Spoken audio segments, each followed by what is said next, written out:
Sziasztok! A legutóbbi videómban elfelejtettem megemlíteni a változások között, amik az utóbbi időben történtek Jehova tanúi vallásában, a pohárköszöntő megengedését. Szóval sokáig Jehova tanúi úgy tartották, hogy a kocintás, vagy a pohárköszöntő az egy pogány szokás, és hogy keresztényeként ezt illik elkerülniük. De nemrégiben a Friss hírek a vezetőtestülettől című videóban, ami 2025-ben jelent meg, a 4. számú, melyben Stephen Lett tartott egy beszédet, elmondta, hogy hát most már testvérek lehet kocintani, lehet pohárköszöntőt mondani, és amivel megindokolta az, hogy hát nem szükséges szabályt létrehozni ezt illetően. Oké, akkor eddig miért hoztatok létre szabályt ezt illetően? Már mindenre legalább bocsánatot kérni? Vagy elismerni azt, hogy eddig tévedtünk? Nem, ez egyre világosabb fény Jehovától, és a többi, és a többi. Igen, mindig ugyanaz. Tehát a sém az mindig ugyanaz. Sosem kérnek bocsánatot semmilyen esetleges tévedésért, hanem eddig is igazunk volt, most is igazunk van. Szóval hiába vettek egy 180 fokos fordulatot, mégis ugyanott tartanak. Oké.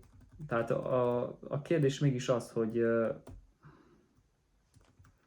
mi alapján változtatták meg ezt. Az indoklás ugyanis az, hogy nem kell azt nézni, hogy régen milyen jelentése volt egy bizonyos szokásnak, hanem az, hogy ma mit jelent ez.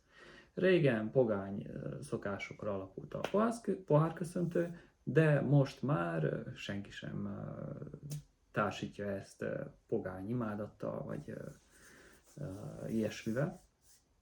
Oké, ezt így megértem, de akkor mi van például a karácsonnyal? Manapság a karácsony sem társítsa senki tudomásom szerint a pogány eredetével, hanem azzal társítják, hogy a szeretet ünnepe, a család jön össze, Jézus születése, apropó születésnapok. Tehát a születésnapokat manapság azt se társítják azzal, amivel mondjuk esetleg a pogány vallásokban társították. Szóval ezek alapján a születésnap is megengedett lehetne, a karácsony is megengedett lehetne, gyakorlatilag az összes szokás. Most kérdés az, hogy akkor ezekkel mi van? Vagy ezek majd jövőre jönnek? Lehetséges, nem tudom kizárni ezt.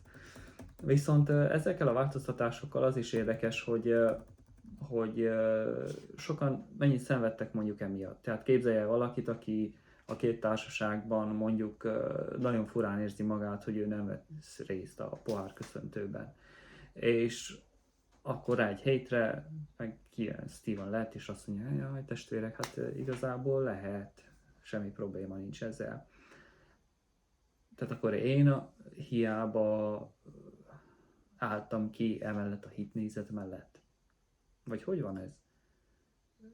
Hasonló történt ehhez, de még súlyosabb dologban, amikor a vérfrakciókat engedélyezték. Tehát Jehova tanúi egy bizonyos pontig nem engedélyezték se a vért, se annak a részeit, a frakcióit, hogy felhasználják orvosi célokra. Viszont eljött egy pillanat, nem tudom pontosan az évet, talán 2000-es évek táján, azt mondták, hogy most már megengedett a vérfrakciók használata, de lelkiismereti kérdés. Na most aki addig meghalt, tehát egy emberi élet fel lett áldozva, és miért? És nem jön neki bocsánat kérése, hogy testvérek, borzasztóan sajnáljuk, de eddig tévedtünk abban, ahogy az írásokat értelmezik. És szerintem ez lenne az őszinte, az emberi megközelítése ennek. Nem az, hogy nem, nekünk eddig is igazunk volt, meg most is igazunk van. Hát hogy? gyakorlatilag hülyének nézik az embereket. Igen, sajnos. Vagy nem sajnos.